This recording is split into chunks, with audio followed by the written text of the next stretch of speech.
Hello, and welcome to today's segment of Literary Answers. Today we will open up the line to some callers for questions about the play Raisin in the Sun.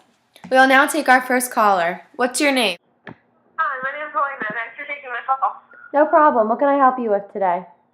Well, I just finished reading the book, and there seemed to be so much important information that I was wondering if you could tell me some specifically important parts. Sure. Do you have your book in front of you? Yeah, I do actually. Okay. Turn to page 143. Okay. Okay, do you see Walter's quote where it starts with, "What's the matter with you all?" Yep. Okay, so through this outburst, Walter is expressing how insecure he feels about his manliness. It eats him up inside to know that he cannot provide well for his wife and his family. To sum it up, this passage gives voice to his self-doubt, which threatens to tear the family apart throughout the play. The next passage can be found on page 136. Do you see the quote where it starts with, "Don't you see that there will be young men and women?" Okay, so through this passage, it is an example of foreshadowing. Asagai is trying to prove to Benita that life is worth living and that it is possible to move forward.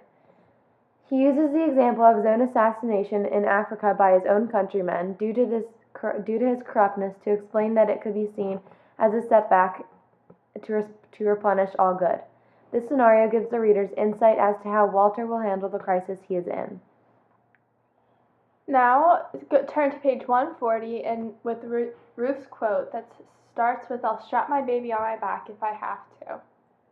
Okay, I see it. This passage showcases Ruth's exasperation and yearning to get out of the house. She associates the house with the majority of her problems, including the deterioration of her marriage and overall quality of life. It is important to the play as a whole because it proves just how vital it is that the family moves. Now on page 145, Mama has a quote that starts with, "There is also something left to love." You have that? Yeah, I see it. This passage is significant to the entire play because it exemplifies the fact that Mama is the core of the younger family. Despite the havoc that has fallen upon the house, she refuses to lose hope and let something as fragile as money tear her family apart. She explains to Benita that things are never so bad that there is nothing left to love. This also brings out the important theme that love is never completely lost. And the last passage that we have for you is found on page 151.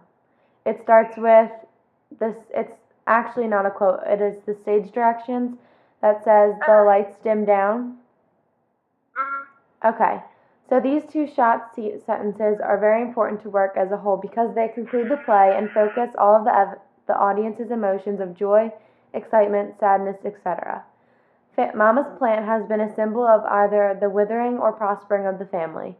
If the plant wasn't exposed to any more sunlight, it would die, just like the relationship of the youngers would die if they didn't get a taste of success. So here the audience finally sees that the plant will get an ample access to sunlight because of the move, and the youngers will flourish because they finally have a genuine home. This home symbolizes the start of their new life. So that's all we have for you today. I hope that it was helpful. Thank you. No problem. Okay, that's all we have for today. Thanks for tuning in. Today, make sure you tune in tomorrow for Literary Answers.